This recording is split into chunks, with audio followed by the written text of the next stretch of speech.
Many here fear they will be drawn deeper into the Syrian conflict. We still have some 270 days to go before the Winter Games begin, but security is already very tight in the Russian city of Sochi. Concerns are heightened in part because of last month's bombings at the Boston Marathon. CNN's Phil Black tells us how prepared the city in time for the Games. They're all 40-plus, amateur ice hockey players. They're in Sochi, Russia's Olympic city, so they get a police escort. And because they're playing in Sochi's new Olympic venue, the Bolshoi Ice Dome, every bus is scanned and everyone is screened as if they were boarding an international flight. But it's even more thorough. Everyone gets a pat-down. Journalists also get the full treatment. All of this for an amateur hockey match. The Russian authorities say it proves what they've been saying all along, and that is they've been taking security very seriously in this city, long before the Boston attack. Russia is racing to finish its new Olympic venues by the Black Sea and in the mountains above Sochi. And like all other host countries, its other priority is security. But international terrorism isn't the only concern here. This country is also dealing with an ongoing security threat within its own borders. Russia will host these Olympic Games while also fighting an Islamist insurgency. And the fight centers on a region just 500 kilometers that way, across those mountains, in an area known as the North Caucasus. It's a place where militants and security forces regularly clash, and from where terrorists have planned numerous, devastating attacks in other parts of Russia. The most recent, a suicide bombing at Moscow's busiest airport, killed 35 people in January 2011.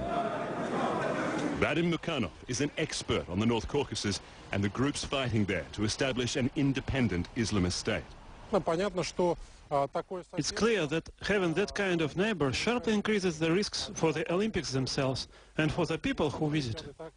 There's also a connection between the North Caucasus and the Boston Marathon attack.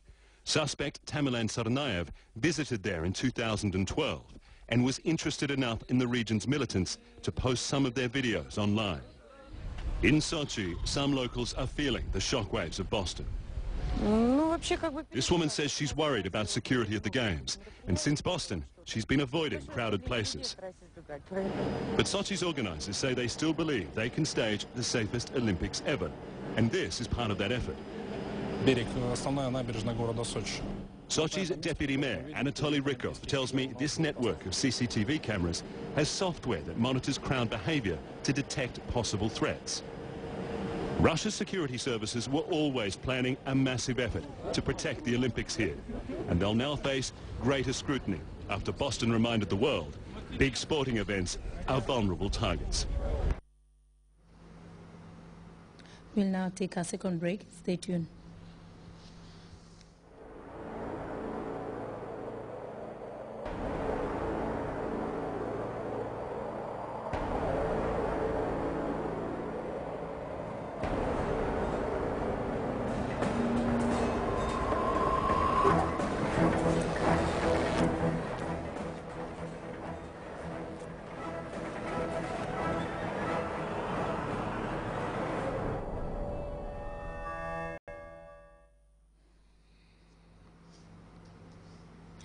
Welcome back, and we'll now go back to one of our top stories.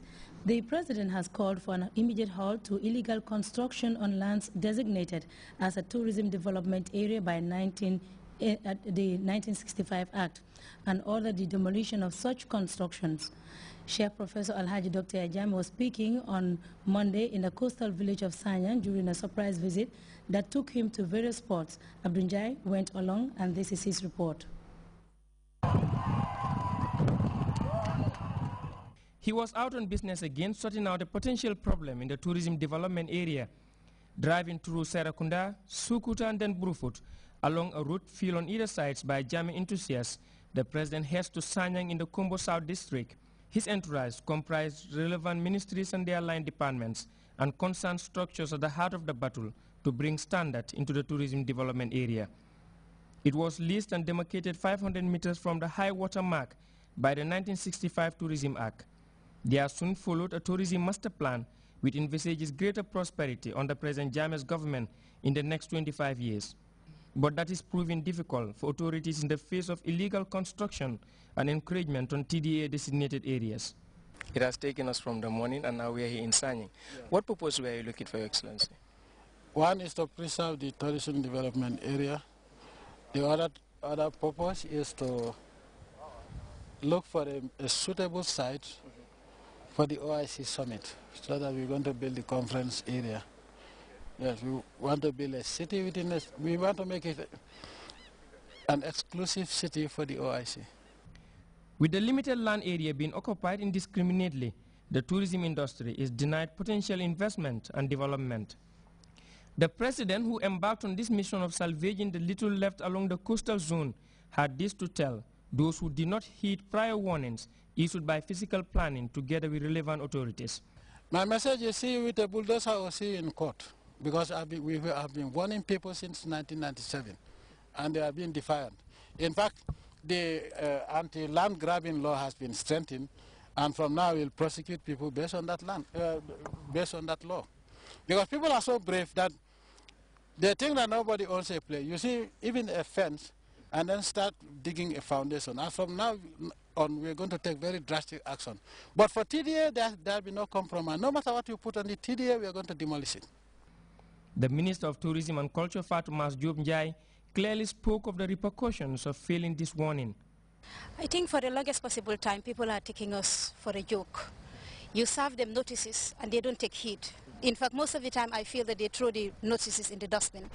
My team went around together with the physical planning and lands.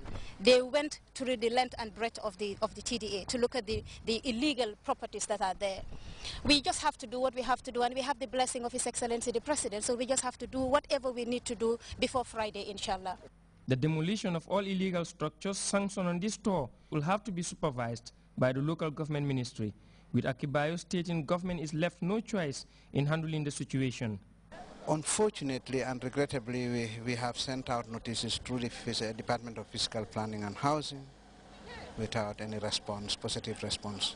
There is no alternative now except to go into the other phase, and that is to demolish those structures which have been put up illegally. President Jammeh, who dictated the pace of this long day walk, saw what was best described in his terms as disaster. The sand mining that for so long preoccupied this section of the coast had adverse effect on the ecology. This, coupled with the erosion taking grip of this beach, called for urgent attention. Few other stops were made along the way, giving the president chance to see the other hazards finding way along the coastal highway. This one at the entrance to Tanje showed the extent of the damage to the captivating drive back home. The president vowed to redress the problem with perhaps a fencing project to keep away people. A similar but completely unrelated project is taking shape at Sani Mentreng. That project will give this sacred site some facelift and protection. For long has this place been left open with little or no government intervention in spite of its strategic and religious importance. Thousands have sowed prayers within its bushes, and thousands more will make the pilgrimage in the future. Abdinjai, GRTS. And before we go, a reminder of our headlines. President Jammeh has called for an immediate end to construction activity on lands designated by law as a tourism development area. The Vice President and Minister of Women's Affairs and fellow leaders from across Africa have been deliberating on the African woman's contribution to Pan-Africanism in Addis Ababa, Ethiopia. Ankara has accused the Bashar al-Assad regime of trying to draw it into the raging conflict. And Russia has scaled up security at the Black Sea city of Sochi ahead of the Winter Olympic Games after the Boston Marathon bombing. That's it for the news. Thanks for watching.